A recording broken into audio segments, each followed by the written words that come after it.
Assalamualaikum warahmatullahi wabarakatuh. Perkenalkan, nama saya Ramaja Putra Arifin, jurusan Teknik Informatika, Fakultas Ilmu Komputer, Universitas Mulia. Saya akan menjelaskan mengenai struktur CPU dan fungsi CPU.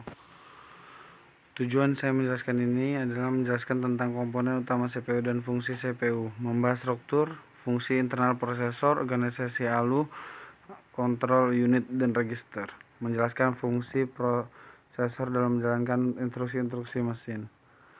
CPU merupakan Central Processing Unit, merupakan komponen penting dari sistem komputer. Komponen pengolah data berdasarkan instruksi yang diberikan kepadanya. Dalam mewujudkan fungsi dan tugasnya, CPU tersusun atas beberapa komponen. Komponen utama CPU yaitu Arithmetic and Logic Unit atau ALU, Control Unit, Register atau CPU Interconnection. ALU atau Arithmetic and Logic Unit atau bertugas memenuhi fungsi-fungsi pengolahan data komputer. ALU sering disebut mesin bahasa atau machine language karena bagian ini mengerjakan instruksi-instruksi bahasa mesin yang diberikan padanya. Seperti istilahnya, ALU terdiri dari dua bagian yaitu unit aritmatika dan unit logika boolean yang masing-masing memiliki spesifikasi tugas tersendiri. Control unit bertugas mengontrol operasi CPU dan secara keseluruhan mengontrol komputer sehingga menjadi sinkronisasi kerja antar komponen dalam menjalankan fungsi-fungsi operasinya. Register merupakan media penyimpanan internal CPU yang digunakan saat proses pengolahan data. Memori ini bersifat sementara, biasanya digunakan untuk menyimpan data saat diolah ataupun data untuk pengolahan selanjutnya. CPU interconnection, sistem koneksi dan bus yang menghubungkan komponen internal dan bus-bus eksternal CPU. Komponen internal CPU yaitu ALU, unit kontrol dan register. Komponen eksternal CPU, sistem lainnya seperti memori utama, piranti, masukan atau keluaran. Ini seperti yang dilihat di layar, yaitu komponen internal CPU seperti ini. Struktur detail internal CPU seperti ini. Fungsi CPU menjalankan program-program yang disimpan dalam memori utama dengan cara mengambil instruksi-instruksi, menguji instruksi tersebut dengan mengeksekusinya satu persatu sesuai alur perintah.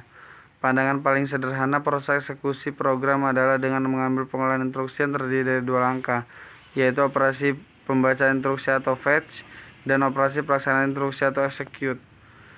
Siklus instruksi terdiri dari siklus fetch dan siklus eksekusi.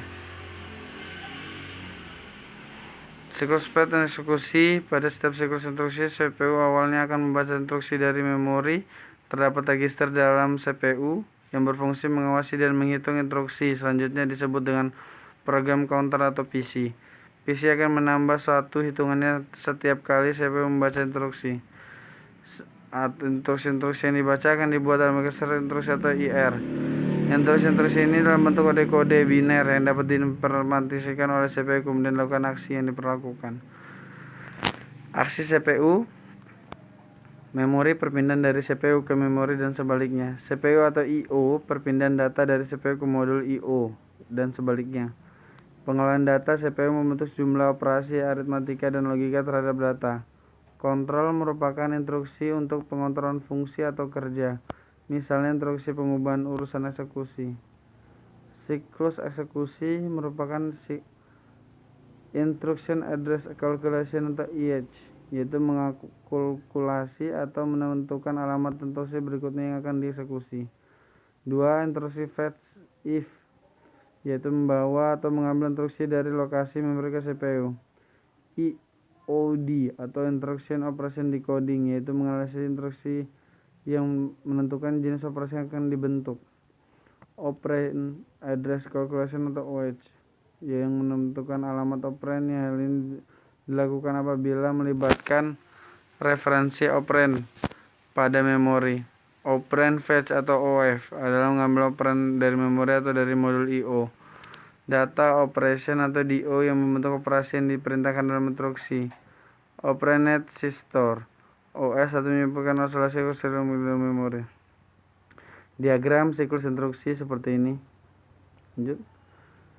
Sekian yang saya dapat jelaskan. Apabila ada kata-kata yang kurang berkenan, mohon maaf. Wassalamualaikum warahmatullahi wabarakatuh. Dan apabila ada tanggapan maupun kritik, silakan komen di bawah ya. Terima kasih.